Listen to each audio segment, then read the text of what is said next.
Tá bom. Então, Tá, aqui já tá gravando. Aqui. Eu acho que eu vou ter que tirar o meu fone de ouvido. Será que vai atrapalhar muito? Acho que não, acho que não. Deixa Acho eu que ver. não. Que daí eu Só consigo. se. Porque se você. O que pode acontecer é seu microfone captar a saída do seu alto-falante e dar um loop, mas aí você vai escutar. Você vai escutar um zumbido, Uhum, eu também posso te avisar, se for o caso, né? tá. E o professor está me ouvindo bem agora ou está muito Tô ouvindo. baixinho? Não, tô ouvindo tranquilo, com Tá. qualidade. Né, se você estiver me ouvindo bem também. Uhum, vou aumentar aqui um pouquinho. Então, acho que a gente pode dar início, então, né, professor? Então, Sim, sim. deixa eu colocar aqui. Então, bom, hoje é quarta-feira, dia 4 de agosto de 2021, e estamos dando início à entrevista com o professor Dr. Márcio Carneiro dos Santos, da Universidade Federal do Maranhão. Essa entrevista está sendo gravada e tem finalidade exclusivamente acadêmica, né? A gente vai conversar sobre as inovações, mudanças e exigências no mercado de trabalho do jornalismo, com uma ênfase nos dados, automação, e também no ensino do jornalismo nesse cenário, né? Então, professor, muito obrigada desde já, né, por aceitar, né, participar dessa conversa aqui com a gente. E a primeira pergunta que eu tenho para te fazer é com relação a justamente essas mudanças que estão acontecendo no mercado, né? Como é que o professor observa essas mudanças? E se o professor pode falar a respeito um pouco dessas terminologias também que estão sendo utilizadas, né? Jornalismo de automação, jornalismo algorítmico, enfim. Então, eu gostaria de perguntar a respeito dessas mudanças. Tá bom, Fábio. Em primeiro lugar, obrigado, né, pela lembrança, você. Enfim, bom, na realidade a gente está passando por um período de transição, né, um período com transformações, né, aceleradas por conta do ambiente digital e todas os impactos, né, que o próprio ambiente digital causa, não só na tecnologia, mas também no comportamento humano, na economia, né, nos negócios, e isso acaba, claro, também se refletindo em mercado de trabalho e também que acaba se refletindo em necessidade de formação, né, de pessoas, formação de mão de obra para esse mercado em transição. Então é uma cadeia, né, na realidade, assim, é aquela pedrinha que cai no lago e que vai criando, né, uma onda de impacto que vai se expandindo e aí ela vai atuando, né, em vários vetores, né, vamos dizer assim, o que eu chamo de vetores, né, vetor econômico, vetor cultural, vetor tecnológico, né, então assim, é um impacto complexo, né, então assim, não dá para analisar, por exemplo, né, ter vamos dizer assim, uma visão reducionista da coisa, eu vou olhar só o lado cultural, vou olhar só o lado tecnológico, né, essa é a crítica que eu faço, por exemplo, de determinadas linhas de pesquisa ou pensamento, né, teórico que ainda são muito, vamos dizer assim, monofocados, né, em apenas um desses vetores e vamos dizer assim, simplificam, né, fenômenos complexos a partir de, vou olhar o lado cultural, vou olhar o lado tecnológico, vou olhar o lado econômico, né? Então, na verdade, esses três vetores se interconectam e geram, né, impactos complexos, né, que você não consegue entender da forma correta se você for tentar uma abordagem reducionista. Você pode até fazer recorte de uma coisa ou de outra, de repente a partir da sua pesquisa, mas para entender o contexto você precisa, né, de, por exemplo, teoria da complexidade e de coisas mais amplas, né, para ter um cenário, para ver as coisas a partir de um quadro, né, de um framework, né, de estudo, de entendimento primeiro teórico maior, né, essa é a primeira coisa. Então assim, a gente estava até falando antes de começar a gravar, né, que você fala de terminologias novas do jornalismo, né, vamos passar agora para o final da sua pergunta, jornalismo algorítmico, jornalismo enfim, jornalismo do jeito que quiser, né, eu assim, a minha preocupação nunca é, vamos dizer assim, a minha preocupação maior, né, nunca foi, não é de taguear as coisas, né, ou seja, esse é o jornalismo algoritmo, não, esse é o jornalismo automatizado, esse é o jornalismo computacional, né, claro que alguns desses nomes acabam tendo, vamos dizer assim, mais utilização ou mais adoção, né, no meio acadêmico, né, normalmente a partir de quem propôs isso, da origem, né, a gente tem essa vamos dizer assim, essa propagação, né, dentro do meio acadêmico, tá? Mas assim, eu acho que o problema principal, né, não é esse, né? O problema principal é entender essa transformação, a transformação desse ambiente, como se dá esse impacto, né? Então, assim, eu estou escrevendo uma coisa que talvez, né, mais na frente, né, se você quiser, eu posso depois coloco para você, que é justamente uma tentativa, vamos dizer assim, pedagógica, didática, né, de identificar as etapas dessa transformação, né? Então, ou seja, eu tô imaginando, vamos dizer assim, 3 eras, né, da relação entre dados, né,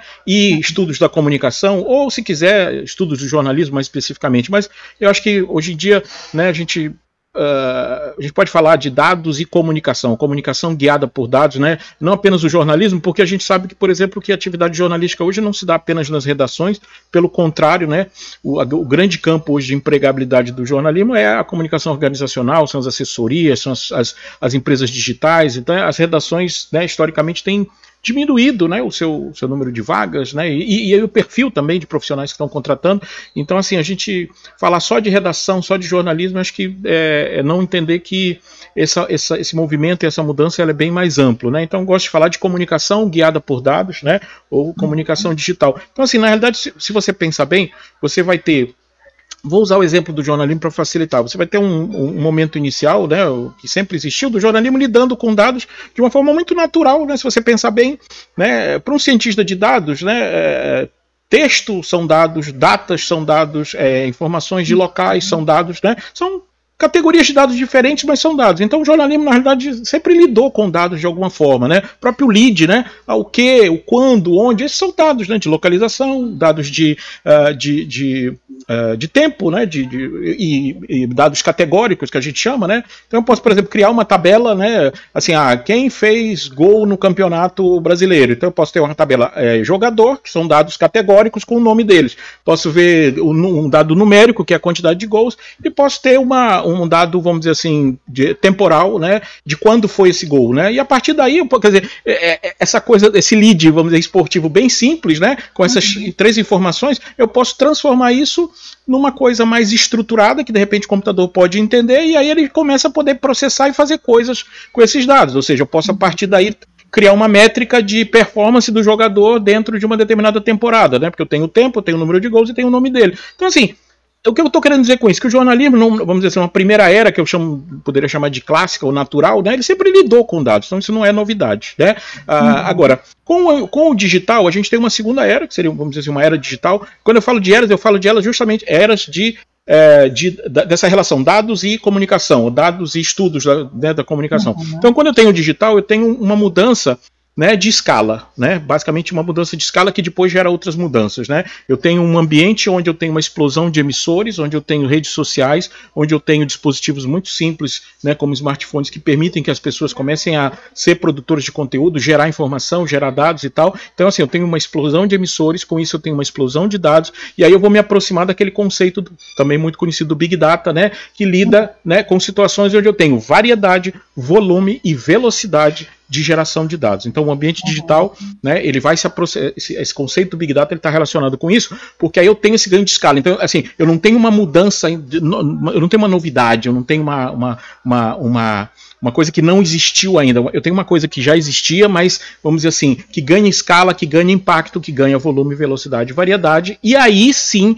eu tenho uma indústria nova, por exemplo, do jornalismo, eu tenho uma indústria nova da comunicação, eu tenho uma indústria que precisa agora de profissionais diferentes, né, capazes, por exemplo, dentro de uma redação, de lidar com dados, de lidar com portais de transparência, de gerar visualizações desses dados, de gerar conteúdo interativo, né? Por quê? Porque eu tenho agora a capacidade de ter métricas de performance do meu conteúdo diferentes das que eu tinha antes no ambiente analógico, né? Eu tinha uma situação, vamos dizer assim, no ambiente analógico eu tinha métricas muito simplistas, né? Eu tinha circulação no impresso e tinha audiência no rádio e na TV, né? Hoje em dia, com o Google Analytics, eu posso ir num portal jornalístico ou num site qualquer e eu consigo ver muito mais coisa. Eu consigo ver quem está no site agora, quanto tempo ficou, quem já esteve, quantos passaram por determinado período de tempo, quanto tempo ficou, as páginas, né, que visitaram com maior ou menor frequência, de onde vieram geograficamente, que dispositivo usaram, que sistema operacional. Eu tenho um conjunto muito maior de dados,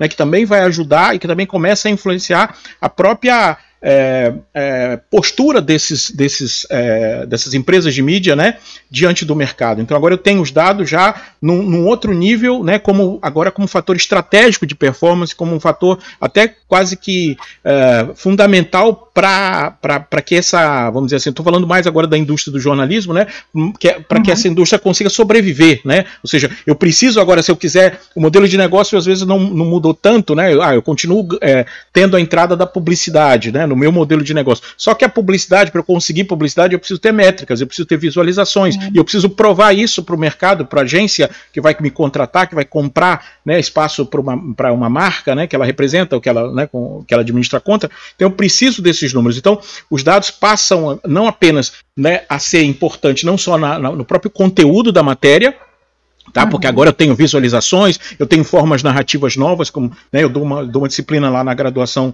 né, de laboratório de web, então assim, eu não ensino os caras a escrever para web, né, eu suponho que os caras já sabem escrever e nem acredito que exista um modelo para escrever na web, como eu vejo web writing, essas coisas, né, não existe isso, você tem grandes matérias, né, coisas curtas, você precisa entender o ambiente digital, as potencialidades, né, e aí sim aplicar, por exemplo, conceitos teóricos mais consolidados, tipo assim, características do web jornalismo, né, então tem que ter personalização, interatividade, né, hipertextualidade, né, memória. Então, eu uso isso, né, de forma prática e aí crio formas narrativas novas. Então ensino a usar mapas, ensino a fazer timelines, ensino a fazer gráficos, ensino a não ter medo de planilhas, ensino a entender as histórias que os números, né, que as planilhas, que as bases de dados podem nos contar. Então esse tipo de mudança, ela gera uma mudança, né, no mercado, que de repente agora quer pessoas assim, não se interessa mais. Eu digo sempre para meus alunos, se você acha que saber fazer lead, né, vai te resolver alguma coisa, você vai ser o primeiro demitido, né, na hora que o algoritmo de narrativa automatizada entrar, porque para fazer isso, né, principalmente para texto simples, ele faz melhor do que você, mais rápido, em várias línguas, né, enfim, ele consegue fazer isso melhor. Então você precisa fazer o trabalho que o jornalista precisa fazer, investigação, entrevista olho no olho, entender as pessoas, né, analisar, contrapor coisas. Esse trabalho o algoritmo vai ter mais dificuldade de fazer, tá? Então a gente precisa disso. Então a gente tem esse momento já bastante consolidado, ao meu modo de ver, essa segunda era, né, do ambiente digital, e já impactando, né, necessidade de formação, já impactando a empregabilidade nas redações, no ambiente organizacional também, porque você tem, se você for de uma assessoria e tal, você também vai precisar trabalhar com analytics, você vai precisar trabalhar com as ferramentas de monitoramento de redes sociais, né, você vai ter que trabalhar com números, com performances, com os KPIs, né, com os indicadores de performance chave, né, Key Performance Indicators. Então é inevitável, não adianta. Você vai se esconder numa redação, você vai ter que lidar com dados, né, visualização, etc. Vai para o organizacional, também vai precisar. Vai para o mercado, para ser agência digital, não sei o que, também vai. Então, assim, para mim, o ponto, vamos dizer assim, mais claro de consolidação dessa fase, né, você vê a cobertura agora de Covid, né, onde com a naturalidade, né, com que as visualizações e os gráficos entraram na cobertura direto, né? Começou com aquele negócio de rebaixar a curva, né, alongar a curva, né, ou seja, uma visualização explicando um processo epidemiológico mais complexo, né? Então a ideia da visualização é essa, né? Ou seja, traduzir de uma forma mais efetiva e mais simples, né, processos mais complexos. Então eu tenho aquilo ali e hoje todo dia eu tenho um gráfico, um mapa, 2 mapas, um gráfico de linha, eu tenho médias, né? Ou seja, coisas que antes as pessoas, o jornalismo eventualmente usava, aquela matériazinha do IBGE, da economia, mas eu tenho agora uma popularização disso, das médias, das métricas, da estatística descritiva, não com esse nome, mas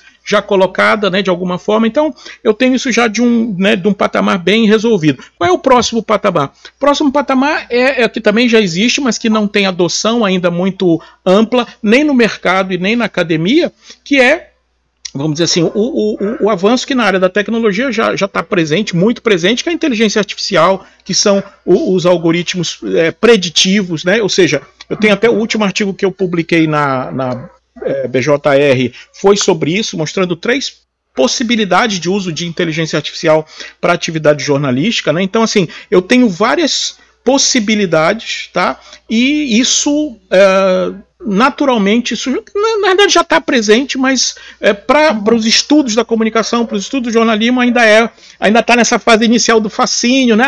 Jornalismo algoritmo, né? Onde você está mais interessado no nome, né? na tag, e menos interessado no processo. Na realidade, o mais importante é o processo, tá? Então, assim, se hoje a gente tem na moda jornalismo algorítmico, ou jornalismo não sei o quê, né? Você tem também jornalismo caça-clique, né? Que não está nos grandes artigos aí citados, né, dos bambambãs acadêmicos aí de fora, né, em inglês, mas aqui você tem jornalismo caça-clique. O que é o jornalismo caça-clique? É um jornalismo guiado por métricas, mas de uma perspectiva negativa, ou seja, é um jornalismo que esquece o resto, né, esquece, vamos dizer assim, a importância do seu trabalho, da sua importância social, né, do que é mais importante para a sociedade, e começa a valorizar a fofoca, o entretenimento, porque é o que bomba na internet. Ou seja, eu fico escravo, o editor fica escravo da métrica, né, e esquece o resto. Isso aí também, para mim, isso é um desvio, tá, também negativo. Tá? Então, o certo, na minha opinião, claro, é você entender as métricas, entender as ferramentas, utilizá-las para as suas decisões, utilizá-las como elementos estratégicos para a sua atividade, tá? Mas né, não sucumbir a elas e esquecer que você tem um know-how, que você é um jornalista e que algoritmo e código não faz tudo, né, que pode fazer. Agora, essa última fase, né, é quando você tem, por exemplo, vou dar um exemplo aqui mais claro, né? Eu posso... Você tem empresas já que... Né, narrativas automatizadas, né? Isso já está mais comum, já discutido. Tem um artigo lá no Intercom, na BJR sobre isso desde 2016, né? Agora, né, as pessoas estão descobrindo isso, ótimo. Então, essa é uma coisa que já existe no mercado. Aqui no Brasil existe de forma reduzida. Por que que não... É porque a gente está muito atrasado? Um pouquinho, mas assim, na realidade tem sempre um problema, vamos dizer assim, mercadológico, né? Assim, eu não posso ficar dizendo para as pessoas que o meu conteúdo é todo automatizado, porque eu posso perder cliente com isso, eu posso perder assinante com isso, né? O cara vai pensar assim, pô, eu vou pagar para um robô, não preciso de um robô e tal. Então, assim, é uma transição, então isso segura um pouco as pessoas estarem cientes dessas soluções nas redações, mas elas já existem há um bom tempo, né? Então, assim, você já tem isso entrando, né? Agora, a nova era é justamente a indústria jornalística perceber que para ela continuar sobrevivendo, ela vai precisar utilizar dados de um jeito estratégico como outras indústrias já o fazem, né? Assim, grandes redações jornalísticas são grandes hubs de informação, mas até então, né, essa informação ela é utilizada apenas para converter isso ou nas próprias matérias, no conteúdo, ou eventualmente fazer alguma coisa de comercial e tal, né? Mas assim, esse conjunto de dados, ele me permite, através de algoritmos, por exemplo, aumentar o nível de personalização, né, do relacionamento que eu tenho com os meus consumidores de conteúdo. Ele me permite gerir os recursos dessa redação de uma forma melhor. Ele me permite, com análise preditiva, a partir, por exemplo, de redes sociais, eu identificar possíveis furos ou possíveis temas que vão virar trends, que vão crescer, né? Eu tenho todo um conjunto de... Estou trabalhando nisso agora, ou seja, num algoritmo, você que fez a oficina, né? Um algoritmo que detecta anomalias em séries temporais, ou seja, eu tenho uma determinada temática que está num determinado nível de engajamento no Twitter, né? Vamos dizer assim, CPI Covid. Aí, de repente, alguma coisa acontece, algum fato acontece, e esse número, vamos dizer assim, esses números de engajamento, de likes, né, eles vão aumentando. Então, eu posso ter um algoritmo que vai monitorando isso, e quando ele nota uma aceleração, né, nos números desse engajamento, ele me dá um alerta. Então, assim... Aí, de repente, a redação pode entender, opa, então eu vou direcionar mais recursos para essa temática. Quando eu digo mais recursos, né? De repente eu só tenho lá o repórterzinho acompanhando e publicando isso. Não, eu vou chamar um comentarista para analisar isso, ou eu vou chamar um editor, né, uma pessoa mais especializada, ou vou gerar uma visualização de dados. Enfim, eu vou gerar mais recursos, porque isso potencialmente tem mais... possibilidade de engajamento maior, e isso é bom para as minhas métricas de performance, que é boa para minhas métricas, vamos dizer assim, financeiras, né? Tá tudo, vamos dizer assim, interconectado, né? Então, assim, essa próxima era que já existe, mas ainda não é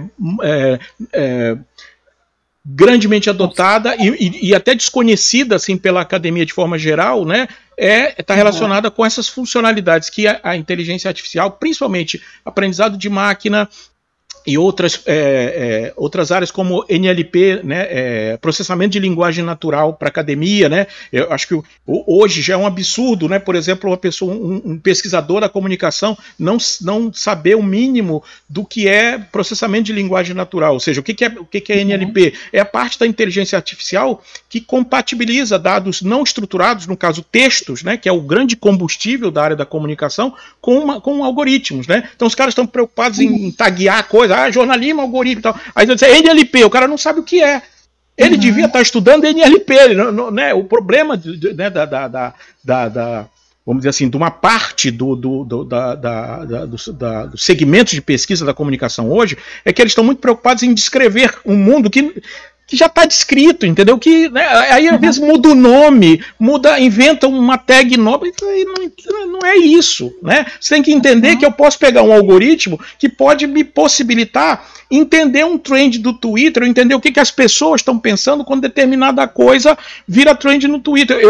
Eu preciso de recursos computacionais para entender movimentos nesse ambiente digital que são muito volumosos, que na mão eu não consigo ver, que né, detectar padrões que manualmente ou com a forma antiga, entrevistando, analisando 5, 10 textos, eu não vou entender o que está acontecendo. Pelo contrário, eu posso até correr o risco de me enganar, de ver coisas que não existem, porque eu tô no final das contas eu estou trabalhando com amostras insignificantes, né? Então, assim, tem toda essa mudança e, claro, quando a gente vai para a academia, para pesquisa e para formação de recursos humanos, a gente tem naturalmente um delayzinho, menos na parte de formação e mais na parte de pesquisa, porque o processo de desenvolvimento científico é um processo que tem, né, o seu ritmo, né, ele precisa, né, as coisas têm que ser adotadas, têm que ser avaliadas por pares, as revistas, né, demoram a publicar e tal. Então, assim, você tem um delay. Só que quando você está olhando para um objeto, para uma área que muda muito rápido, né?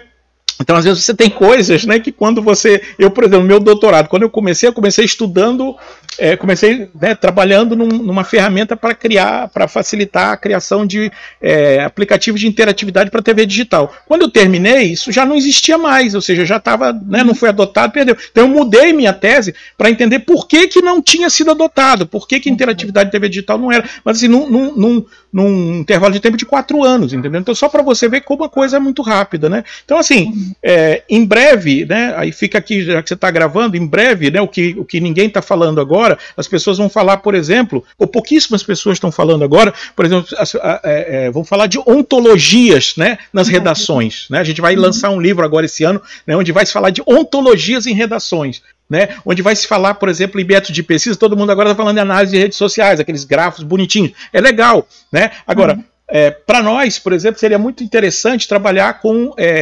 modelagem de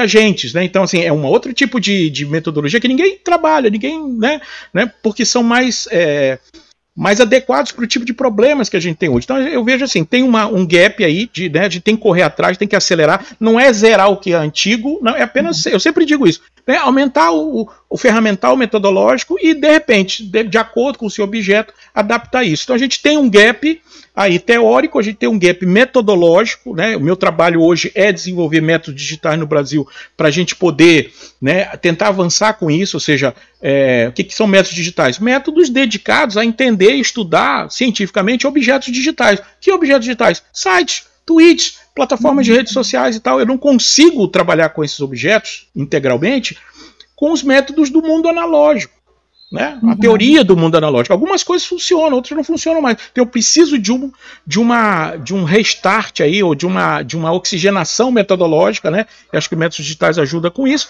e a gente vai trabalhando, mas assim, tem que correr muito e tem que se livrar um pouco dessas, né, desse preconceito, né? Ou seja, não, eu sou da comunicação, trabalho com planilha, trabalho com dados, então você está no lugar errado, amigo, porque não tem como. Eu tinha uma pergunta. Não tem como fugir mais disso. Não tem como fugir mais disso, entendeu? A não ser que você queira ser o jornalista que só sabe fazer release, o assessor que só sabe tirar foto e registrar evento lá da sua organização, ou o pesquisador que, né? Claro que, por exemplo, se eu estou numa área de pesquisa, história da mídia, aí zera tudo que eu estou falando, né? Se eu estou, por exemplo, numa área onde eu não tenho sei lá, infraestrutura de rede, desenvolvida, aí claro que eu tenho que, né, o Brasil é muito desigual, então eu tenho que ter essas ressalvas na minha cabeça. Mas eu estou falando aqui assim de trabalho científico, né? Em qualquer ciência, o que você quer numa ciência é fazer o estado da arte, fazer os limites da ciência avançarem, né? Como? Com teorias, com entendimento, com modelos, com conhecimento acumulado. Não é repetindo coisa velha, nem mudando o nome de coisa que já existe, que é o que a gente vem fazendo na comunicação há um bom tempo, né? Então, assim,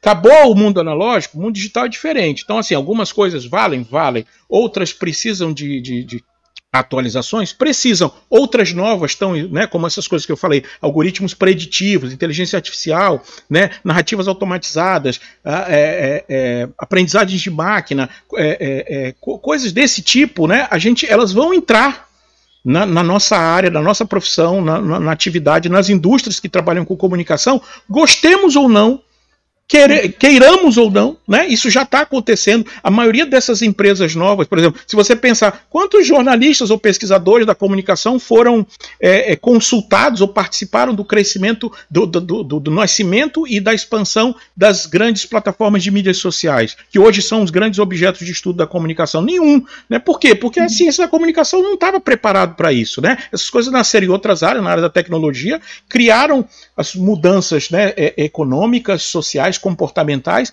e agora a comunicação corre atrás, né? Mas enquanto a comunicação quiser correr atrás só tagueando, descrevendo, né? Ou seja, aquela referência às formas, por exemplo, das humanidades, das ciências sociais, beleza, eu posso continuar descrevendo e tal. Agora, o que eu preciso começar a pensar a fazer é trabalhar com prescrição, com predição, trabalhar com planejamento, trabalhar com dados estruturados, trabalhar com planilhas, trabalhar com algoritmos. Claro que isso não é uma obrigação, né, para todo mundo. Eu não acho que todo jornalista deva aprender a programar, por exemplo, tá? Eu acho que não é necessário. Eu acho que numa redação grande, normalmente você já vai ter uma equipe, né, eventualmente, né, isso existe em muitas redações grandes, né, New York Times e tal. Você vai ter um jornalista, você vai ter um design, provavelmente, e vai ter um cara de ciência de dados trabalhando em equipe nas matérias onde, né, alguém acima acha que vai precisar. Claro que em redações menores, né, talvez você não tenha condição econômica de montar essa equipe. Aí, o cara que sabe programar, ter noção de design, de visualização, de gráfico e é jornalista, vai ter uma chance de empregabilidade maior. Tá? Esse é o fato. Agora, isso não quer dizer que precise, né? Em muitas coisas você não vai precisar disso. O problema é que as coisas mais comuns, as rotinas mais comuns, naturalmente elas vão ser, como em outras áreas também, isso não é exclusividade do jornalismo, naturalmente elas vão ser assumidas por código, por algoritmos, tá? Por quê? Porque são mais rápidas, porque são melhores, porque são mais baratas, né? Porque a indústria da comunicação, principalmente do jornalismo, está numa crise que envolve também recursos econômicos, modelos de negócio. Então, assim, essas soluções elas vão chegar, entendeu? Então, né? Então, para você melhorar isso, você precisa formar gente que tenha um perfil pelo menos mais interdisciplinar, né? Essa é a minha opção. Né? Na graduação eu faço isso, lá no mestrado nosso profissional de comunicação eu dou uma disciplina chamada jornalismo guiado por dados, que vai mudar em breve para comunicação guiada por dados, né? Esse último semestre, na primeira vez que eu dei essa disciplina, eu dei só para alunos da nossa linha de jornalismo e inovação, convergência e inovação, mas agora, por exemplo, na última eu já fiz a disciplina, ainda com esse nome, por uma questão administrativa, mas já com a perspectiva de comunicação guiada por dados. O pessoal da outra linha do organizacional já veio fazer comigo. Por quê? Porque eles já notaram também que precisam de soluções, precisam de ferramentas para trabalhar, mesmo não estando numa redação tradicional, né, ou numa assessoria, numa empresa. Então, por isso que eu gosto de falar de comunicação digital, comunicação guiada por dados, porque eu acho que é muito difícil hoje em dia limitar essas fronteiras, né, e a gente precisa de um olhar mais macro, né, dessas coisas, né. Eu acho que essa é a grande lição que eu percebo, né, e que eu tento, é o caminho que eu tento seguir. Posso estar errado, tal, mas enfim, é o caminho que eu escolhi de seguir. Professor, nossa, o professor falou um monte de coisa interessante, respondeu muitas das perguntas que eu tinha ponto a ponto, mas eu ainda tenho algumas, se me permitir. Não, tempo. À vontade, não, eu estou tranquilo, hoje eu não dou aula, eu tô com a manhã livre aqui. Tá bom, então vamos lá. Fique à vontade. Eu anotei uma aqui que assim, o professor falou bastante a respeito de eras e fases, né? O professor falou lá de a publicação relacionada a narrativas automatizadas em 2016, né, que o professor tem esse artigo, né, eu conheço ali. Na realidade, assim, o meu primeiro texto sobre narrativas automatizadas foi em 2013. Eu fiz essa apresentação em 2 ambientes, acho que no primeiro ano do seminário acadêmico, né, da Abrage, né, foi o primeiro ano que no evento da Abrage, que é um evento profissional, eles abriram para textos acadêmicos, então eu mandei, né, e mandei também para o Intercom, mandei para o grupo, para o GP de gêneros narrativos, gêneros jornalísticos narrativos, sei lá, né, nesse grupo, né, que é justamente o texto assim, né, jornalismo automatizado, surge um novo gênero narrativo, né, quer dizer, era um pensamento já, porque em 2013 eu fiz o meu primeiro código de teste para gerar leadzinho sobre resultados do Campeonato Brasileiro, lá de 2013, Campeonato de Futebol, né, então aí gerei esses 2 trabalhos, né? Na realidade, quando eu apresentei nos 2 ambientes, tanto no profissional quanto no acadêmico, as pessoas olhavam para minha cara e Não entendi. Com um estranhamento, né? Mas assim, né? Todo mundo achava, pô, legal e tal, não sei o que. Mas assim, é aquela coisa, não, esse cara tá no lugar errado, né? Porque ele devia estar lá na engenharia, noutra coisa e tal. Eu sou jornalista, né? Deixar isso bem claro. Sou jornalista de formação, graduado pela UFM e tal. Meu mestrado é em comunicação, né? Mas assim, né? Então, estranhamento. Aí de 13 até ao longo do tempo eu fui fazendo esse caminho. Em 2016, aí eu aproveitei e fiz um artigo mais, vamos dizer assim, sólido, né, que eu coloquei na BJR, e aí agora, né, no ano passado, na verdade escrevi em 2019, eu acho, mas demora um pouco, né, a publicar, saiu esse, né, que já fala de inteligência artificial, que seria mais ou menos, né, um estágio além do que, porque assim, narrativas automatizadas, eu ainda estou, vamos dizer assim, no ambiente da produção do conteúdo, eu ainda estou ligado à notícia, né, ao texto, à essência, né. Esse meu último artigo, não. Ele fala de algoritmos e de automatização, mas num ambiente mais macro, ou seja, da indústria do jornalismo e a sua relação com todos os, vamos dizer assim, os outros agentes dessa rede, consumidores de conteúdo, mercado, anunciantes, né? Então, assim, é um texto mais voltado para a indústria do jornalismo, que tem problemas, que está em crise, enfim, que precisa achar soluções, né? E aí, então não é, né, tudo que se escreveu, tudo que se escreve, por exemplo, essa coisa de jornalismo computacional, jornalismo algoritmo e tal, está sempre pensado na produção do conteúdo, né? Mas o que eu estou falando já é de uma coisa que está, vamos dizer assim, no ambiente externo, da relação da redação, ou da indústria, da empresa jornalística com esse ambiente externo, mas como o tratamento, ou seja, olhar para os dados que esse hub de informação, que é uma empresa jornalística, sempre foi, né? Olhar para esses dados como um elemento estratégico do negócio, né, e utilizar a inteligência artificial para otimizar isso. Então, assim, eu estou além da notícia, eu estou além vamos dizer, daquele quadrante básico, né, do meio, da mensagem, né, do emissor e do receptor.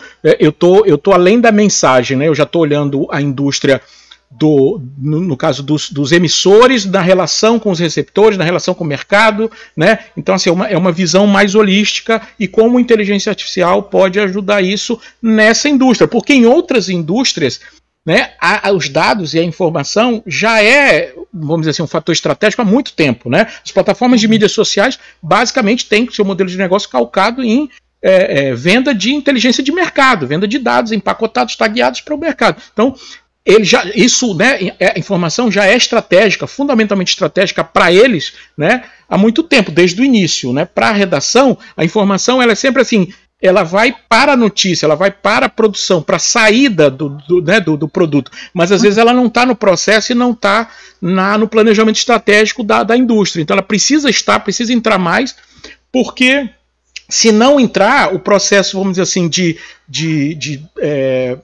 eu diria até de colonização, vamos dizer assim, dessa indústria do jornalismo pela indústria grande da tecnologia, que já está em andamento, né, ela vai se acelerar e, enfim, a gente vai ter um acoplamento aí onde essa indústria do jornalismo ela vai ficar invisível, vamos dizer assim, numa camada que as pessoas, né, não vão ver mais, né? As pessoas assim, eu me informo pelo WhatsApp, eu me informo pelo Facebook, mesmo quando o cara está consumindo notícia, né, isso já está acontecendo, o encapsulamento, né? Então, assim, se a indústria do jornalismo que é outra tese que eu defendo há muito tempo, né? O problema do jornalismo é uma redução da percepção de valor do produto jornalístico, né? por parte dos consumidores, né? Então, assim, o cara, no mundo analógico, você tinha, né, uma relação, uma percepção de valor mais alta, né? Ou seja, aquele noticiário, aquele material, aquele conteúdo era muito importante porque eu tinha uma escassez de informação. Então, assim, valia a pena eu sair de manhã, comprar meu jornalzinho na banca, fizesse chuva ou sol, valia a pena eu fazer uma assinatura para receber em casa, valia a pena eu parar na frente da televisão num determinado horário, em função da grade de programação, ou seja, me programar para estar ali, para assistir aquilo, porque eu tinha escassez. No ambiente de excesso de informação, eu não tenho mais isso. Então, assim, a percepção de valor do produto jornalístico caiu.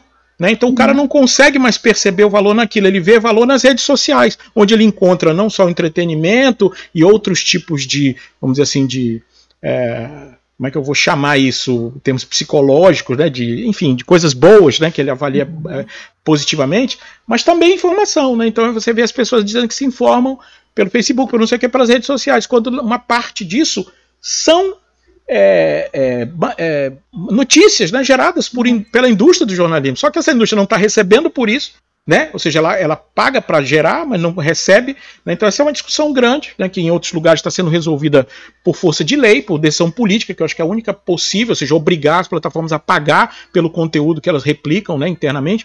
Então, assim, é toda uma discussão dessa indústria, mas assim, isso passa por essa, vamos dizer assim, essa frente política legal, mas também precisa que essa indústria se atualize a ponto de entender que essa informação que circula, né, internamente, ela pode ser muito melhor aproveitada se ela for entendida e processada, né, aí sim, de novo, com ferramentas de Big Data, com ferramentas de inteligência artificial, com ferramentas com capacidade preditiva, para eu poder, por exemplo, como eu falo nesse último artigo da BJR, aumentar, por exemplo, a personalização, que é um termo comum, né, nos textos, né, do jornalismo digital, né, personalização. Então ali eu já falo de inteligência artificial, mas falando de uma personalização estendida a partir dos algoritmos de inteligência artificial. Ou seja, se hoje eu já posso customizar uma página com as notícias apenas de um time, por exemplo, a do Flamengo, para eu ver matéria, jogo, fotos e tal do Flamengo, isso eu faço com bases de dados, né? Suzana Barbosa já escreveu sobre isso, né? Há muito tempo, né?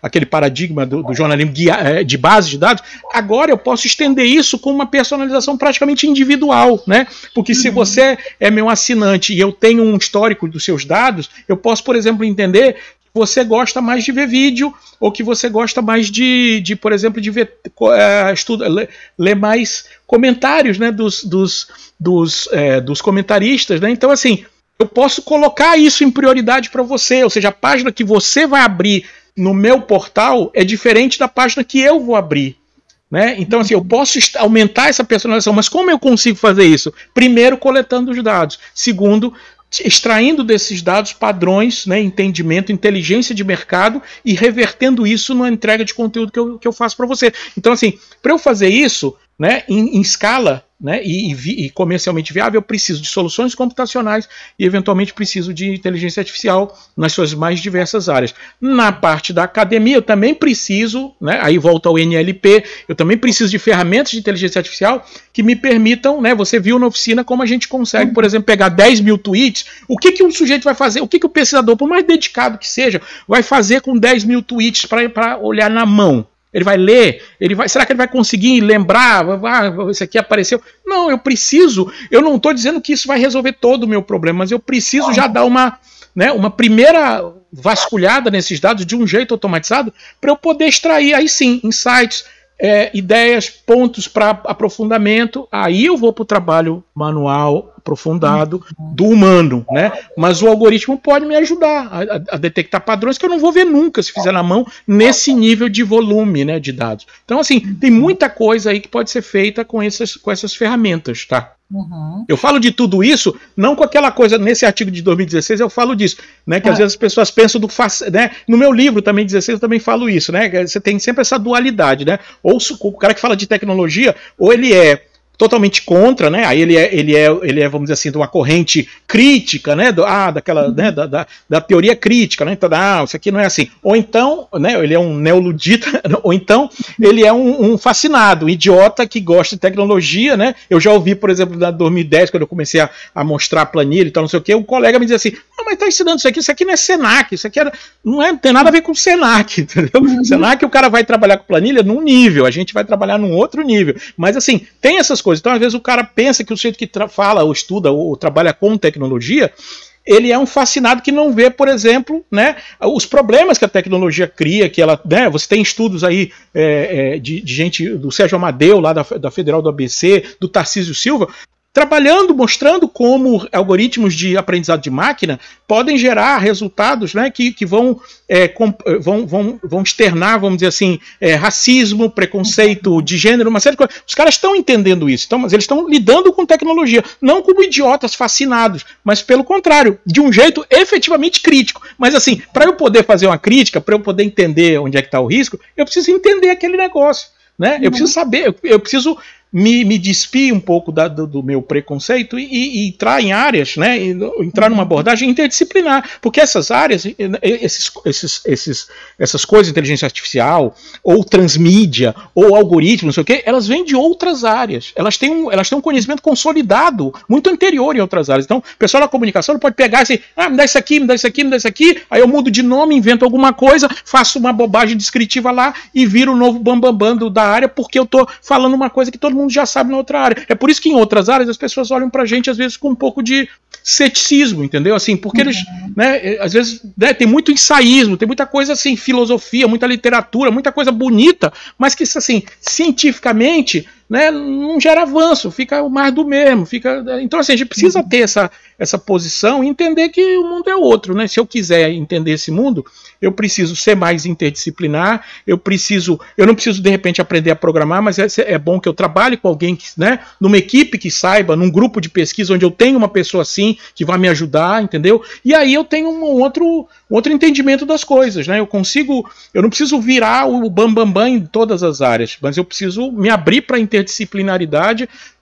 se não individualmente, mas pelo menos coletivamente, né? Ler, trabalhar com outras pessoas, dialogar com outras áreas, e aí entender que essas outras áreas trazem também, né, conhecimento consolidado, né? Eu sei que é diferente, são mundos diferentes, são olhares diferentes, mas na hora que eu consigo superar essa barreira, né, eu consigo ver coisas que quem está só ali, né, no descritivo, só ali fazendo poesia, fazendo ensaísmo, não vai ver nunca, porque o mundo mudou, porque o mundo está, né, de um outro jeito. E querendo ou não, comunicação e tecnologia são as duas forças de maior centralidade no mundo contemporâneo, né? Você vê que redes sociais influenciam eleições nacionais, né? Geram guerra, então assim, você tem comunicação e tecnologia mudando o mundo, né?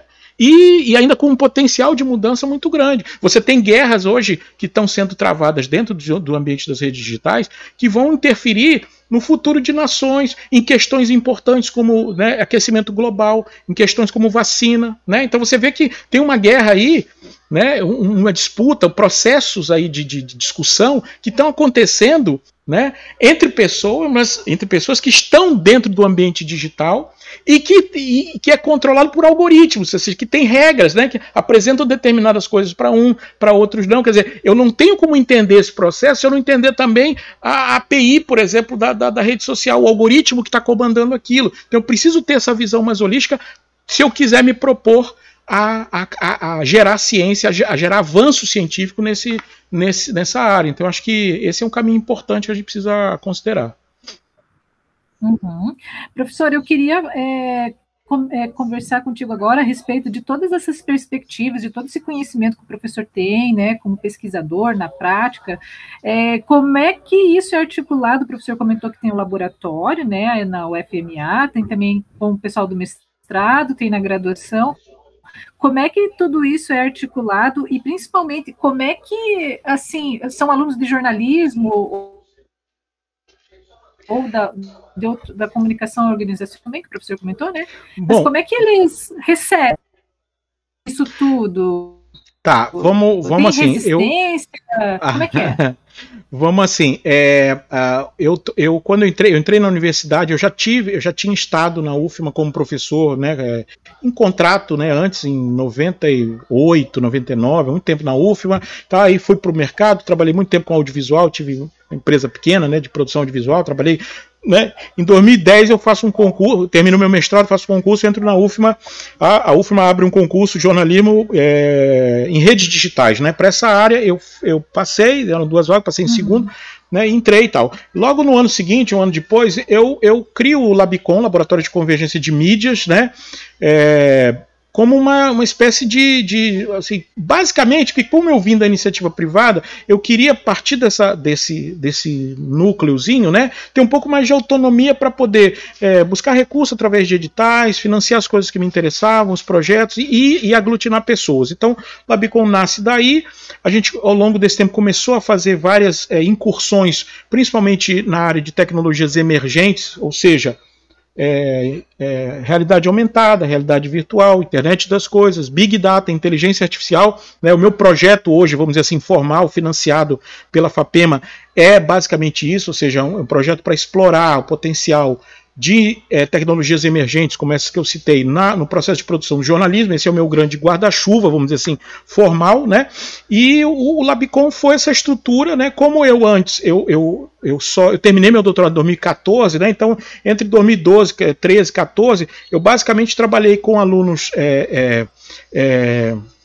voluntários, né? Depois eu comecei a trabalhar com alunos de iniciação científica até 2017, 2018. Trabalhei muito com alunos de iniciação científica.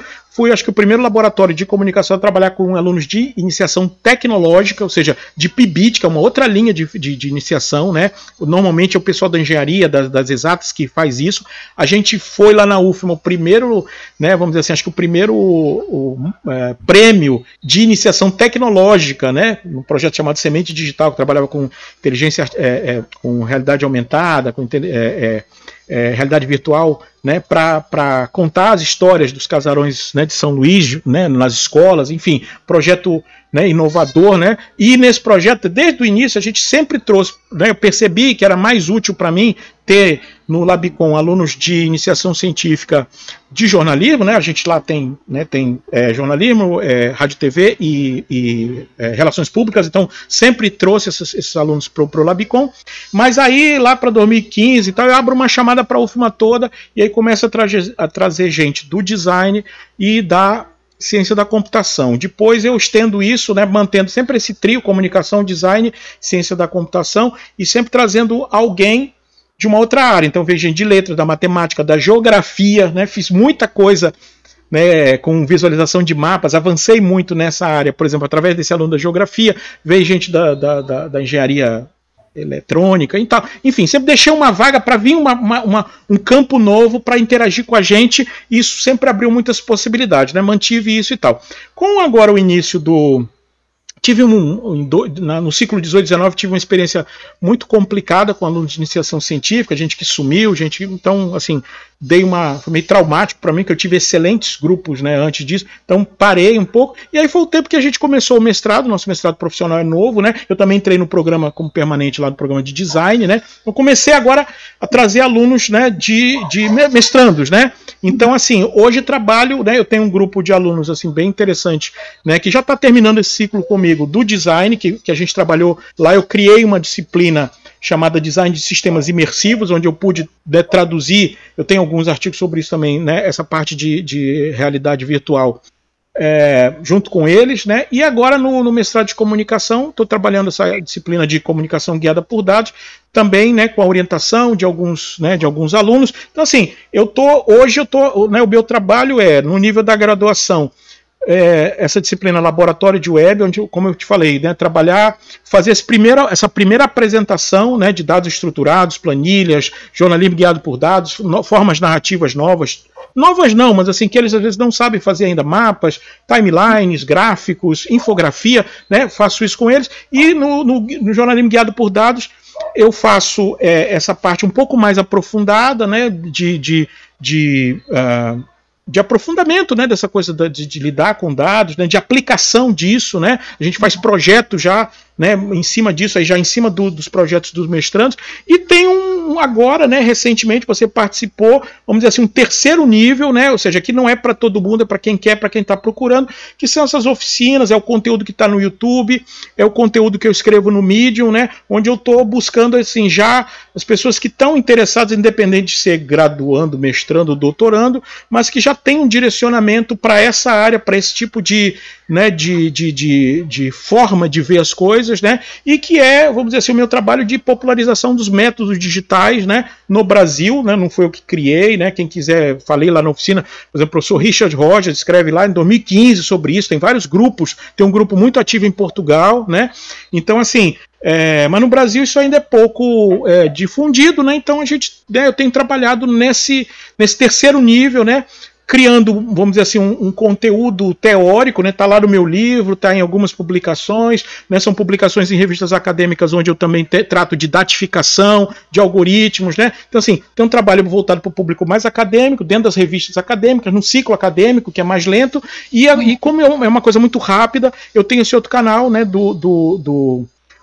da plataforma Medium, né, que aí você vai, né, ter lá, né, coisas, né, eu publiquei agora, né, fiz um estudo do desempenho das medalhistas brasileiras, né, fiz, né, uma análise de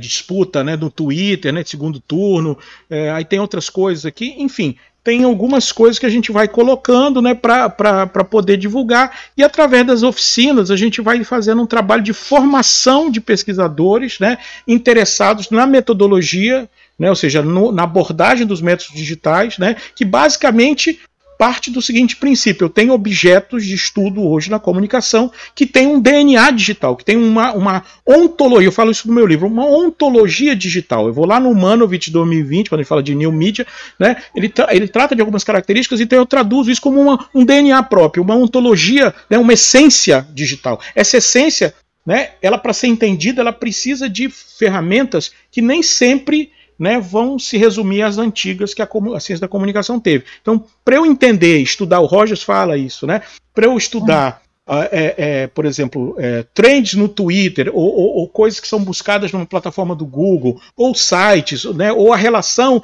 né, de links entre sites, eu preciso de um ferramental novo, é o que ele chama de métodos digitais, né. Então eu tenho lá no livro, em alguns artigos, essa definição, né, ou seja, são abordagens, ferramentas que vão tratar objetos, entes, né, que têm essas características, ou seja, entes digitais, com a ajuda de recursos computacionais intensivos, porque eu posso usar um Word para fazer qualquer coisa, é um recurso computacional. Então, recursos computacionais intensivos, como os templates, como os códigos, os algoritmos que você viu na oficina, ou seja, que me permitem lidar com 10 mil tweets, com 100 mil tweets, ou com textos enormes, né? Então, assim, eu preciso desse recurso, então é mais ou menos esse caminho. O Roger faz uma diferença entre métodos digitais e métodos... acho que agora deu um eco aí métodos digitais e métodos, vamos dizer assim, virtuais, ou seja, tipo etnografia e netnografia. Netnografia, segundo o Roger, não é um método digital, ela é uma adaptação de um método, né, a etnografia, o método da antropologia e tal, para o ambiente digital. Então, assim, eu continuo entrevistando pessoas, percebendo coisas, né, mas, assim, é uma adaptação. Então, ele chama isso de método virtual. Agora, quando eu tenho, por exemplo, como o algoritmo que eu mostrei, de análise de sentimento, onde eu estou trabalhando textos, tem um algoritmo que está identificando padrões positivos ou negativos, ou seja, tem um modelo, né, que está fazendo essa análise e está levando para um lado ou para o outro, aí eu tenho um método digital, né? Então, isso é uma terminologia do Roger, né? O meu trabalho nesse nível, né, é de divulgação desses métodos, e aí eu estou escrevendo nesses dois canais, estou produzindo vídeo. É o trabalho que, assim, vamos dizer assim, a minha contribuição para a formação de recursos humanos em diversos níveis, né? Graduação, pós e, vamos dizer assim, pós, né? E formação de pesquisadores, é a colaboração que eu posso dar, né? Eu posso estar errado, tem gente que não gosta, quando eu abro a boca, né, a pessoa torce a barra. Mas eu não estou preocupado em ser popular, né? Eu acho que, assim, eu tenho que fazer isso agora, né? E tem que empurrar. Na realidade, o que eu quero é empurrar a adoção dos métodos digitais, ou seja, a popularização, né, de pesquisadores que trabalham com eles, né? Não assim que virem especialistas, ou eu não quero criar uma nova casta, nem um novo grupo de gente que não fala com ninguém. Pelo contrário, é gente que fala com todo mundo, que tem que, né, se alimenta do passado, se alimenta das teorias anteriores, respeita muito tudo que já foi feito, né? Mas o capítulo do livro que vai sair agora sobre pesquisa aplicada, lá com o pessoal do Rio Grande do Sul, um livro que eu tenho 2 capítulos lá falando de pesquisa aplicada, é isso. O problema não é criticar ou validar o que já foi feito na ciência da comunicação brasileira, né? Os clássicos, os caras que construíram isso com muito esforço, eles estão lá e eles já fizeram o trabalho deles. O problema é a gente, o que nós vamos fazer para contribuir com a ciência da comunicação de agora para o futuro, né? Então, o que nós vamos fazer? Vamos replicar o que os clássicos já fizeram, ou vamos construir coisa nova? Esse é o desafio, né? Então, eu acredito nesse caminho, né? Que é o caminho que lá no livro eu chamo de caminho do mestiço, né? É o cara que nunca vou ser um programador, nunca vou ser um cientista de dados, nunca vou ser um cara respeitado, por exemplo, nas ciências exatas. E, ao mesmo tempo, vou sempre ver caras feias para mim, entre os meus pares na comunicação e tal. Então, o mestiço é aquele cara que apanha dos dois lados, né? Leva a bolacha de um, não é aceito, né? Ele não é aceito no segmento novo e é rejeitado, né, no seu segmento original. Mas, em compensação, né, tem que ter uma compensação, ele consegue ver coisas, né, que nenhum dos dois lados vê, né? Então, essa é acho que eu acredito nisso, né? 2016 você vai ver lá na introdução, né? Eu falando disso, né? Me autodefinindo como um mestiço. Então, sou um mestiço, sigo o caminho dos mestiços e já tem muito mestiço aqui, né? Na comunicação, né? Eu de vez em quando eu vou para a banca, né? O pessoal me convida para banca de doutorado, banca de mestrado, aí eu já vejo, né? Por exemplo, você, né? Que já está com essa preocupação, outros trabalhos já que já estão acontecendo, né? Outro dia eu fui no mestrado que a aluna. O que ela fez? Ela criou um gerador de texto automatizado para gerar texto sobre... Ela viu que esse mercado de bolsa, né, financeira, essas empresas, elas vão alimentando os acionistas, né, com informações, com textos, né, com análises. Né? Então ela criou um algoritmozinho para fazer textos automatizados em função dessas coisas básicas, né, de cotação e tal, né? E aluna de comunicação, entendeu? Então, assim, ó, essa é uma mestiça, quer dizer, ela tá na comunicação, tá gerando texto informativo, mas tá misturando isso com narrativas automatizadas, com uma necessidade de mercado, ou seja, pesquisa aplicada. Então, tem coisas muito legais acontecendo aí, e eu, né, tenho o maior prazer de estar acompanhando isso e eventualmente ajudando, né, em algumas áreas. Legal, professor. Me permite mais uma pergunta só? Não, fique à vontade, eu falo demais mesmo, eu gosto de falar, não tem problema não. Mas é muito bom, porque responde muitas das nossas dúvidas aqui. Sim. E eu queria, na verdade, falar assim, mais a respeito dos desafios mesmo, né? Porque eu fico pensando de desafios em dois modos aqui, pensando no ensino, né? Da própria aceitação dentro da instituição de ensino superior dessas novas práticas, de alinhar, de não ter aquele jornalismo lá de antigamente que só está focado no lead, né? Acho que talvez nesse desafio eu queria que o professor falasse um pouquinho sobre, né, esses aspectos relacionados à própria trazer essas novidades para o ensino dentro da academia ali, para os alunos. E a outra perspectiva de desafio é de se pensar assim, será que de um modo geral, não sei se o professor pode opinar nesse sentido, mas será que nós estamos conseguindo dar conta de formar jornalistas preparados para o mercado de trabalho, para essas inovações, ou não? Bom, a gente tem que analisar sempre assim. A primeira coisa é que você tem uma questão geracional, né? Tanto na academia, na formação, na universidade, quanto no mercado, né? Então, assim, você tem nas redações gente que se formou no mundo analógico, que está trabalhando ainda, ou que já se formou no mundo digital, mas aí onde essas coisas não eram tão importantes, né? Assim, então as pessoas ainda estão lá, estão se adaptando, né? De mais ou menos e tal. Ao mesmo tempo, nas universidades, você tem professores, né? Que por questões geracionais estão mais apegados a um determinado tipo de formação, ou estão buscando atualizações. É um processo, assim, não é um processo igual, né? É um processo complexo, né? Que varia de instituição para instituição, de mercado para mercado, de empresa para empresa. Você tem essa variedade, então você não pode, vamos dizer assim, chegar e dizer assim, que é tudo assim ou que tem que ser tudo assado. Não, é um processo, né? Por exemplo, eu já fiz algumas vezes, né, uma atividade de extensão que a gente chamou aqui de Ciclo Inovajor. Quer dizer, é um curso, né, sim, uma oficina, como essa que você fez, só que 1 ou 2 dias, mas voltado para jornalistas que estão em redações, para atualizá-los em função dessas coisas. Por exemplo, técnicas de busca, criação de mapas, criação de infografia, timelines, etc, etc. Né? Vamos dizer assim, uma síntese da disciplina que eu dou na graduação e que eu ofereço, né, ofereci agora, faz tempo que eu não faço, mas assim, para profissionais. Né? Então você pode fazer alguns ajustes em relação a isso. Em relação a repercussão, se gera polêmica e tal, eu acho que na graduação, o pessoal que já está, os alunos da graduação, os alunos já sentem essa necessidade. Né? Em 2014, 2013, eu fiz uma pesquisa aqui nas redações de São Luís, o impacto da tecnologia nas redações de São Luís. Grande questionário que a gente fez, né, para tentar medir esse impacto, medir essa temperatura, vamos dizer assim, essa ansiedade da tecnologia, das ferramentas e tal nas redações. Então a gente entrevistou 3 segmentos, né? Os jornalistas, o cara que está ali na redação, o cara que está na interface entre a administração e a redação, no caso o chefe de redação ou o diretor de jornalismo, enfim, essa pessoa que tem essas 2 preocupações, né, administrativa e coisa, e o cara de TI, né, são 3 públicos diferentes.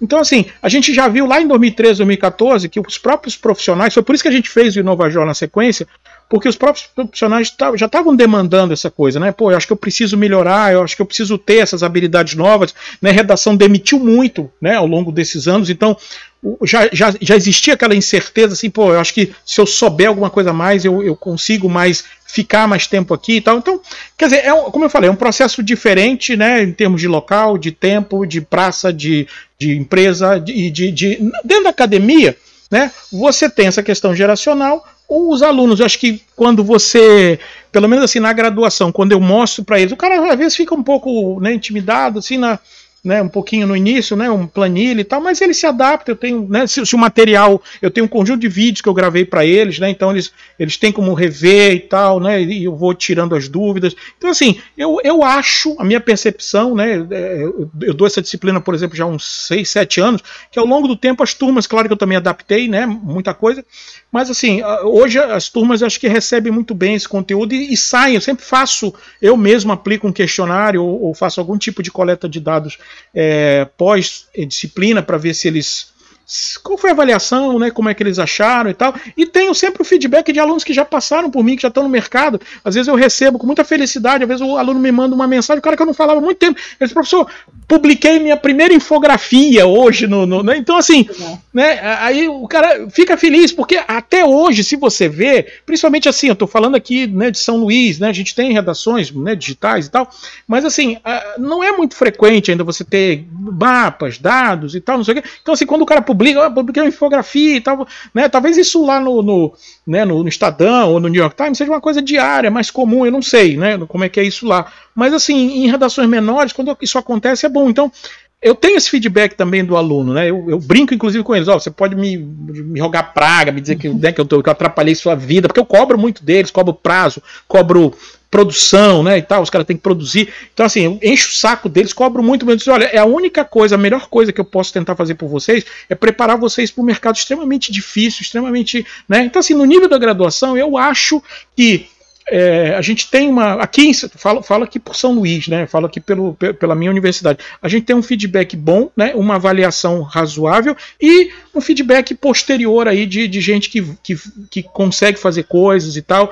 Enfim, acho que eu estou ajudando, né, de alguma forma, né, nessa formação. E uma coisa importante que eu digo sempre para eles, gente, fazer mapa, fazer infografia, fazer coisa para vocês pode ser novidade, mas isso aí, o jornalismo, a fronteira do jornalismo está falando de ontologia, está falando de automatização, está falando de algoritmo. Isso aqui é feijão com arroz, né? Vocês podem achar que não é, que eu estou querendo dificultar. Não, mas eu não estou fazendo nada inovador. Eu estou oferecendo para vocês, acho que o básico do básico, né? Para vocês chegar numa redação com um pouco mais, né, de capacidade, né, um pouco mais de ferramentas para lidar com esse volume, porque na redação a coisa é muito mais rápida, né? A coisa chega com mais volume, né? Se o cara não tem um ferramental, não tem um treinamento, ele vai acabar, é mais fácil para ele, né, assim, ser engolido pela onda de informação, ou seja, é mais simples para ele replicar o release, né, copiar o grande portal, né, enfim, ele acaba sendo obrigado a isso. Então eu quero dar para esse cara um pouco mais de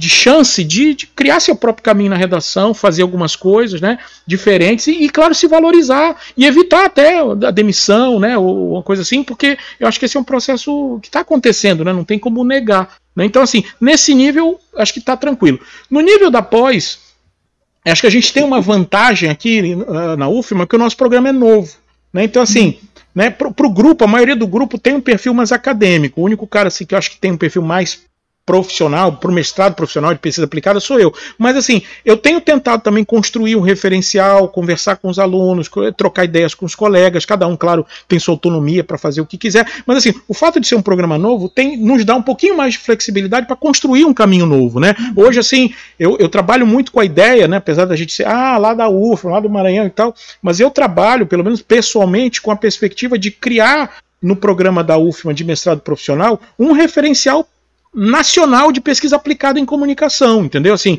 não é porque a gente está na UFMA, tá, né? Isso aí eu desde 2011, quando eu comecei a circular no Brasil aí apresentando trabalho e tal, sempre tem aquele negócio, o cara lá do Maranhão, não sei o quê, então, né?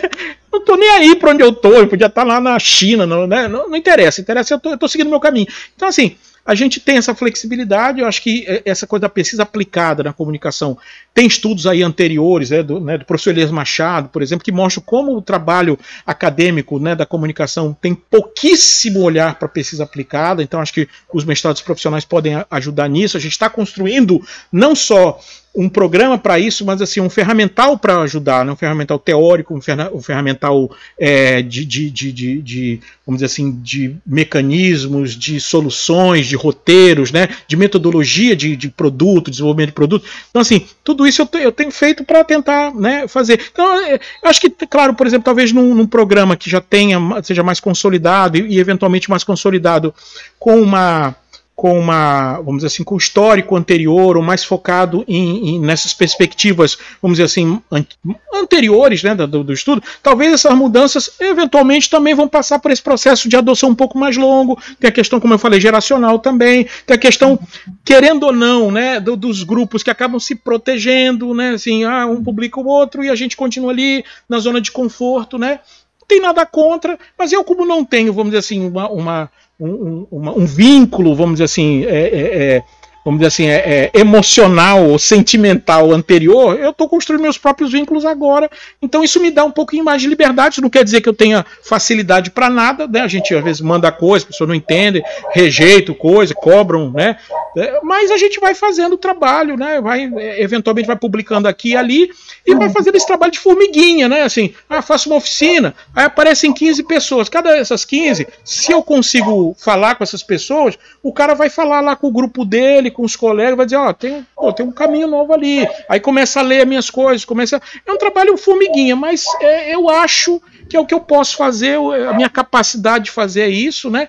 E eu tento fazer, né? Independente de... Agora, as reações, elas são... Eu acho que, no geral, né, existe uma necessidade, né? Acho que todo mundo entende isso, todo mundo tem que olhar para isso, né? Agora, como vai olhar? Se vai olhar da zona de conforto ou se vai sair na chuva para ver qual é o gosto da chuva, como é que é a chuva, né? Que chuva é essa? Como é que ela vai te molhar? Nem todo mundo vai fazer isso logo, mas eu acho que ao longo do tempo, se não for eu, né, você ou outras pessoas, ou as pessoas que você vai formar daqui, né, alguns anos, com certeza já vão estar, né, mais orientadas para isso. Isso já vai virar, vamos dizer assim, o mainstream, né? O que é isso? É essa visão interdisciplinar, né? Resumindo a história, ou seja, esse olhar do mestiço, esse olhar mais aberto a entender, a buscar a interface com os outros campos, respeitando os outros campos, respeitando as nossas origens, mas também respeitando as origens dos outros, né? Importar conceito e dar a minha versão aqui comunicacional da coisa, né? Isso é uma coisa muito ruim, né, que eu vejo na nossa área, né?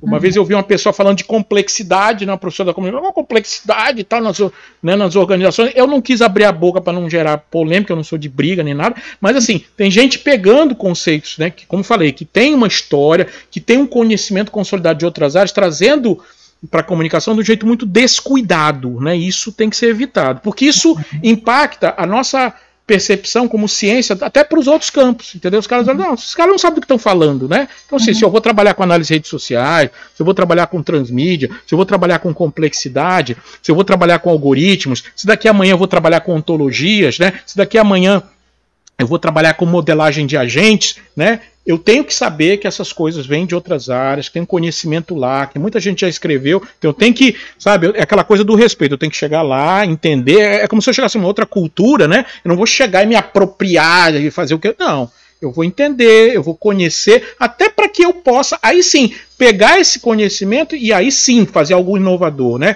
Pegar esse conhecimento e aí traduzi-lo, ou adaptá-lo, ou transformá-lo, ou até criar coisas novas, né? A partir dessa conexão, mais interdisciplinar e aí utilizar na minha área. Então acho que tem que ter um respeito, né, tanto com a nossa própria história quanto a história dos outros, né, mas é um caminho que eu acho inevitável, né. Então assim, as reações existem, né, ninguém, né, o pessoal, nem Jesus Cristo agradou todo mundo, então não sou eu que vou agradar todo mundo, né, mas eu vou fazendo o meu, né? Então eu não sou contra ninguém, cada um faz seu trabalho, todo mundo faz, mas eu acho que programas, cursos de graduação e tal, que de repente já vão ter essa perspectiva, eu acho que ao longo do tempo vão conseguir atrair mais interessados do que programas que eventualmente ainda estão focados em bases que já foram muito exploradas, né? E com métodos e coisas que já estão um pouco esgotados. É aquela coisa do Kahn, né? Dos paradigmas científicos, né? Acho que a comunicação, a ciência da comunicação hoje, ela chegou num momento de transição de paradigma, né? Ou seja, né, ele já falou lá, né? Ou seja, quando as soluções científicas que eu tenho, ou seja, as teorias, os modelos, os métodos, né, eles começam a se mostrar inadequados e o ambiente digital está nos trazendo uma série de desafios ou de objetos que não dá para estudar ou tratar ou pesquisar só com o ferramental antigo. Eu acho que eu tenho esse momento agora, e aí métodos digitais, recursos computacionais, algoritmos, inteligência artificial, acho que eu tenho que me abrir para tudo isso para começar a construir o paradigma novo, que já existe, né? Quem quiser ver, quem não quiser não ver, mas já existe. Então, eu acho que a gente está nessa fase de transição e o meu papelzinho é ser uma pedrinha a mais que está rolando para, né, empurrar a grande pedra, né, ou seja, o novo paradigma para frente na nossa área, que eu acho que já está no tempo e a gente precisa avançar nisso. É a minha opinião, posso estar enganado, né, e a história vai dizer, né, se eu sou um mestiço burro ou se eu tô, de alguma forma eu contribuir com o nosso campo, né. Professor, a gente pode chamar de paradigma computacional ou não precisa ter uma nomenclatura tão específica para a gente dizer desse novo paradigma na ciência da comunicação? Olha, eu acho que é uma possibilidade, né? Assim, no caso do jornalismo, né, eu gosto assim desses conceitos novos. Eu prefiro jornalismo computacional, por exemplo, do que a jornalismo algorítmico, né, jornalismo automatizado, que eu já usei bastante, né. Jornalismo computacional me parece um guarda-chuva maior. Comunicação computacional ou guiada por dados também me parecem maiores. Então, assim, eu fico muito assim, preocupado, né, porque às vezes, por exemplo, aquela história de Web 1.0, 2.0, 3.0, todo mundo já escreveu sobre isso, né, até um monte e tal, não sei o quê. Eu não gosto desse tipo de coisa. Por quê? Porque parece, né, as pessoas esquecem que esses rótulos, né, eles foram criados com um objetivo, vamos dizer assim, pedagógico, didático, né, de facilitar um agrupamento, facilitar o ensino, né. As coisas são mais complexas do que isso, né. Quando você vê fases do webjornalismo, né, aquela coisa transpositiva, metáfora, web, né, é bem conhecido isso. Então, assim, você sabe que no mundo real, né, eu cito isso para os meus alunos, eu sou assinante do Estadão e do Globo. Eu recebo o conteúdo do Globo ainda na fase transpositiva, ou seja, lá no meu app eu vejo o impresso digital, lá no PDF, mas com a página inteira e tal. Então é transposição. Mas eu também vejo a versão web. Por exemplo, no Estadão você tem projetos eminentemente web, por exemplo, dedicados para o mobile, né? Ou seja, onde a conversão, a adaptação daquele conteúdo já foi totalmente feito para uma saída, né? Considerando as especificidades da tela, da resolução, do processamento. Então eu tenho coisas ao mesmo tempo acontecendo. Então, esse negócio de web 1.0, 2.0 é meio enrolado também. Eu não, assim, você pode usar isso, mas sempre com essa perspectiva pedagógica, né, didática, científica, de agrupar. Então, esse texto que eu vou escrever, eu acho que a primeira coisa que está lá é isso, né? Ou seja, essa é uma iniciativa apenas com o objetivo de, vamos dizer assim, não de criar um dogma ou dizer assim, existe uma lei maior que diz que é assim, assim, assado. Então eu falo, uma era clássica ou natural, uma era digital e uma era da inteligência artificial ou... o problema do computacional, se você pensar bem, é que recursos computacionais eu uso há muito tempo na comunicação, né? Como eu falei, se eu uso um Word, ou se eu usava lá um grupo de discussão lá, né, ou qualquer outra coisa, né, anterior, eu estava usando recursos computacionais. É isso que as pessoas não entendem, né? Então, assim, o termo computacional, ele tem uma extensão temporal muito longa. Ele não é novo. ele não é contemporâneo, né? Então, quando eu uso uma comunicação computacional, ou uma era computacional, ou um jornalismo computacional, eu eventualmente estou cometendo um erro, assim, não é um erro, mas assim, uma certa imprecisão com o conceito, porque conceitos, eles são como elásticos, né? Assim, se você pega um conceito e estica ele muito para ele servir para muita coisa, ele acaba perdendo a sua validade no sentido de caracterizar, né, o objeto que ele está querendo conceituar ou definir. Se eu restringo demais, aí ele acaba também não serve para nada, né, porque fica muito, né, muito. Então eu tenho que achar um equilíbrio, né. Então assim, quando eu falo de métodos digitais, eu digo assim, são processos, métodos e tal, que trabalham com recursos computacionais intensivos. Ou seja, onde processamento, capacidade de processamento, capacidade de armazenamento é grande, né? Porque se eu não fizer essa ressalva, eu tenho esse negócio. Então, assim, no meu texto lá, eu provavelmente não vou falar de era computacional, porque se eu pensar, eu tenho redes e computadores nas redações e tal, desde, sei lá, de 1990 e pouco, né? Do século passado eu já tenho. Então, computacional só, eu acho que não é a melhor forma. Então, eu estou usando esse termo de era clássica ou natural, ou seja, né, é da própria essência do jornalismo trabalhar com dados, né, categóricos, numéricos, de geolocalização. Aí eu tenho o digital, onde eu tenho a mesma coisa, mas ampliada, né, eu tenho ganho de escala, né, volume, variedade, velocidade, tá? E agora eu tenho essa era, vamos dizer assim, que eu não sei se chamo de virtual, sintética ou de computacional intensiva, ou eu não sei, né? Eu ainda estou pensando nisso, né? Onde eu tenho aí sim os recursos computacionais, mas utilizados de uma forma diferente, permitindo coisas que você não conseguia fazer antes, tá? Então uma coisa é eu pegar uma planilhazinha simples e gerar um gráfico com ela, ou gerar um mapa com ela, ou gerar sei lá, qualquer coisa com ela. Isso é uma coisa, tá na fase 2. Outra coisa é eu pegar, como a gente fez lá, uma planilha, né, um data frame com 10 mil tweets e extrair desses tweets uma tendência, vamos dizer assim, de polaridade, ou algumas entidades, pessoas, locais e tal, automaticamente, ou até com um algoritmo que vocês não viram, que eu já até fiz um vídeo sobre isso, de detecção de tópicos, ou seja, eu pegar uma massa de tweets e dizer assim, bom, esses tópicos aqui, você viu esse vídeo de detecção de tópicos? Não, esse tá lá não. Esse algoritmo ele não estava na oficina de vocês, vai aparecer na 2, entendeu? Então assim, eu consigo pegar dar para o algoritmo uma massa de texto muito grande, pode ser 10 mil tweets, pode ser um livro, 10 livros, 100 livros, né? Uma escola literária inteira, como o professor Franco Moretti fez lá em 2007, né? Precursor de recursos computacionais em estudos da nossa área humanidades, professor Franco Moretti estuda literatura, não foi nem comunicação, literatura, para você ver, imagina quanta pedrada esse cara não levou em 2007 falando isso, né?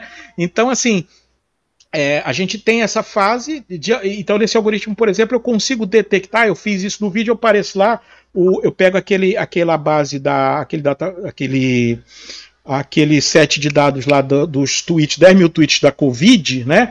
E aí eu consigo ver os tópicos principais de discussão naquele conjunto, né? Então eu consigo detectar, não é nem só eu consigo agrupar os posts ao redor de 4, 5, 8 tópicos. Eu dou para o algoritmo quantos grupos, né, ele cria, e aí você consegue ver que ele consegue perceber, por exemplo, que eu tenho uma discussão ao redor, por exemplo, da própria vacina, eu tenho uma discussão ao redor, por exemplo, de aspectos políticos, de mídia. Então, assim, detecção de tópicos, modelagem de tópicos, né, topic modeling. Então, assim, para eu fazer isso, eu já preciso de inteligência artificial, preciso de NLP, né? Eu estou num outro nível, né? Eu estou usando modelos matemáticos, modelos estatísticos. Aí, claro, para a nossa área eu não entro nos detalhes, até porque é muito complicado até para mim, mas eu consigo já ter algoritmos e técnicas que fazem isso. Então, o meu papel hoje é traduzir, por exemplo, tem esse algoritmo aqui de modelagem de tópicos.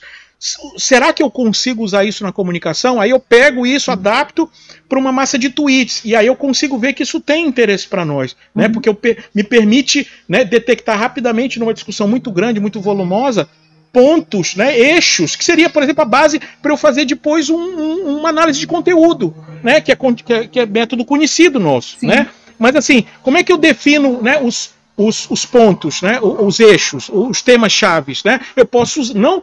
Eu não preciso acreditar no algoritmo sempre, porque o algoritmo erra e tem um nível de acerto que não é 100% nunca, praticamente. Mas eu posso usar isso como naquela coisa do EDA, ou seja, como uma exploração, né, um contato inicial. E a partir daí aí eu vou, né, organizando, né, ou seja, eu queimo algumas etapas, né, eu ganho muito tempo em relação a isso. Então, assim, essa fase da inteligência artificial, né, nos estudos da comunicação, ela é muito nova, né, e ela, para comunicação, essa coisa...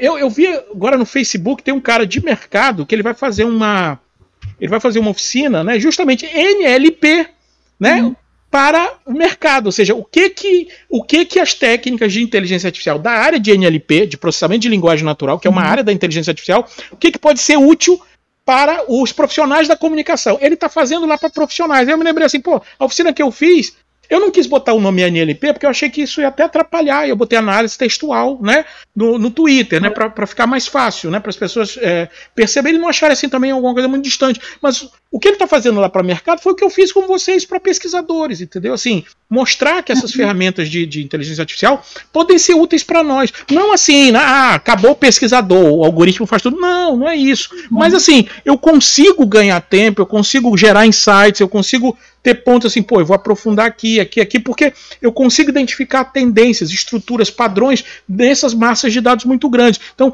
esse tipo de possibilidade, né, essa ligação agora de dados com a ciência da comunicação, para mim essa é a terceira era da inteligência artificial, a era vamos dizer assim, da extração, né, do conhecimento usando recursos computacionais intensivos, né? É a era que está começando agora, pouca gente tá falando, quem tá falando mais assim, por alto, sem saber direito onde vai, e eu faço o meu papel de tentar, né, como mestiço, não ficar querendo falar de coisa que eu não conheço. Eu vou primeiro lá ver o que é, como é que é, tentar entender um pouquinho, aí trago e adapto para o nosso uso, né? Não vou, por exemplo, usar essas ferramentas para calcular, né, peso de parede para construir, isso é coisa lá da engenharia, né, não interessa isso, mas me interessa, por exemplo, quando eu pego uma massa de tweets ou um conjunto de textos e consigo ver sentimento, polaridade, consigo ver entidades, consigo ver, agrupar tópicos, chaves de discussão. Isso é útil para mim como pesquisador da comunicação, né? E eu não tenho como fazer isso na mão, dependendo do objeto. Então, no final das contas, esse é o negócio, esse é o novo paradigma, essa é a nova era, né, de dados e comunicação, né? Vai estar lá. Quando sair, eu te mando lá no. Vou publicar no Medium, né? Porque eu tenho um pouco. Eu sou pesquisador, eu sou avaliado pelo que eu publico, né? Então, assim, eu tenho que publicar nas revistas grandes, mas eu até vi agora, o André Lemos está chiando lá no Facebook com toda a razão. Assim, às vezes o cara manda para as revistas, demora muito, o pessoal não te dá um feedback. Podia dar pelo menos um feedback para as pessoas. Então, assim, o ciclo das revistas acadêmicas é meio longo, você tem que publicar com eles, então você tá lá. Mas eu tenho pressa, né, porque eu tô velho, tenho problema de vista, né, tô chateado já da vida, então eu tenho pressa de colocar minhas coisas. Então uso o Medium, né, como um canal para publicar as coisas de uma forma mais rápida e às vezes até assim de um jeito mais informal, né, com textos mais tranquilos. O que me interessa ali, mostrar aquele método, mostrar aquele caminho e ver, e para os pesquisadores o cara diz, que isso dá para fazer por aqui. E aí cada um vê o que faz com isso, né, vai aprofunda, vai estudar mais, né, aí fica aberto para cada um seguir ou ignorar totalmente, ou de repente até abrir uma janelinha e a pessoa começar a olhar por ela e começar a ver algumas coisas que talvez seja útil, né, para pesquisa, enfim, para coisa. Acho que é por aí. Bem legal. Professor, chegamos ao fim, todas as minhas dúvidas, eu só fiquei com uma dúvida só bem rapidinho dessa pesquisa que o professor comentou, se ela é uma pesquisa que foi publicada em algum artigo, essa do impacto das tecnologias nas redações em São Luís, que foi em 2013, né? Sim, ela tá. Deixa eu só. Assim, uma coisa que às vezes as pessoas. Deixa eu te mostrar aqui. O site do Labicon, você sabe qual é, né? labicondata.com.br, né? Então, assim, no site do Labicon, a gente tem essa área aqui. Esse site aqui, é o Casa de Ferreira Espeto de Pau, né? Eu vou colocando as coisas aqui meio, né? Mas, assim, a gente tem essa área aqui, que é aqui na biblioteca, vai chegar aqui. Textos acadêmicos. Então, assim, né, aí você tem nesse último, que eu estou falando essa do Data Driven, né, que é do inteligência artificial para a indústria. Tem essa coisa do conteúdo imersivo, aquela coisa que eu te falei mais de realidade virtual, né, essa coisa do design que eu estou trabalhando. Aí tem esse texto que eu acho que é um texto importante lá de 2019, lá na Organicon da USP, datificação, né, do campo de conhecimento, acho que isso é legal. Tem aqui um ensaio teórico mais aqui, mas aqui para trás, né, aí tem os vídeos e tal. aqui tem o livro, né? Então, assim, aqui no meu livro, aqui, ó, né? Livro sobre comunicação digital. Aqui no livro tem 3 apêndices. Apêndice ou anexo? É apêndice, né? Tem 3 apêndices, né? Que são textos que eu ou publiquei há mais tempo, ou não consegui publicar e tal, que eu acho que são. O livro é só baixar e tal, né? Quem quer entender um pouco mais o que eu faço, né? Claro que o livro ele tem 3 partes, uma parte teórica, uma parte mais voltada a tecnologias, um capítulo para cada uma, realidade aumentada, realidade virtual, Big Data e tal. E tem um capítulo de experimentos, né, de pesquisa aplicada e tal, né, que é uma coletânea, né, vamos dizer assim. Na primeira parte, tem 3 capítulos, é mais ou menos um pensamento teórico sobre digital, comunicação e tal, é um apanhado, né. E lá no final, num desses apêndices, você vai ver o artigo que eu botei na Intercom 2014, mais ou menos, que tem inclusive uma infografia, né, com os resultados, né, dessa pesquisa, né, então tá lá, tem lá, esse anexo é uma pesquisa, o anexo 2 foi um texto que logo que eu quando estava começando a minha vida acadêmica, eu escrevi um texto muito audacioso, né, falando sobre ciberespaço, né, aí foi rejeitado, lá mandei para Galáxia, não gostaram e tal, aí aí fiquei chateado, né, e tal, aí nunca tentei mais publicar, aí botei aqui, e tem um que é mais interessante, que é essa coisa de difusão de inovações, adoção de tecnologias, que é um resumo, vamos dizer assim, que eu sempre mostro para os meus alunos sobre, quer dizer, existe uma área da sociologia que estuda difusão de inovações, né? Difusão de inovações é uma área muito interessante, porque ela tenta explicar, por exemplo, desde uma tecnologia que dá certo, um produto que é esquecido ou não, até, por exemplo, trends no Twitter, né? Ou coisas que vão, né, fake news, são vários tópicos que, de uma certa forma, podem ser analisadas com difusão de inovações. Então tem lá um outro anexozinho, um apêndicezinho também, que é um texto sobre a teoria de difusão de inovações clássicas, né, lá dos estudos americanos da década de 50, lá de difusão de inovações no interior do agrícola americano, né, de Iowa. Então acho que tem muita coisa interessante que pode ser útil para nós. Essas três pecinhas estão lá no livro, lá nos apêndices, tá? Se você quiser dar uma olhada, a pesquisa tá lá, o resumo, né? O artigo tá lá. Sim. Beleza, maravilha. Professor, muito obrigada. Nossa, eu fiquei aqui com muitas outras questões, mas eu acho que esse é um contato muito feliz que a gente teve pela segunda vez, né? Eu participei da oficina e agora, né, tô tendo essa oportunidade, eu acho que a gente vai conversar mais. Fica à vontade, eu tô à disposição, entendeu? Assim, se precisar, inclusive para sua tese e tal, de uma, sei lá, orientação informal ou formal, fica à vontade, tá? Eu tenho muito interesse em apoiar iniciativas que estão direcionadas para esse caminho, né? Porque assim, se eu estou nesse caminho, eu tenho que tentar empurrar outros também, né, a segui-lo, né, de uma forma. Então eu preciso apoiar também quem está nesse caminho. Então eu fico à disposição sem problema algum, tá? Legal, muito obrigada. Eu vou pausar então a nossa gravação. Sim, eu vou parar aqui a gravação.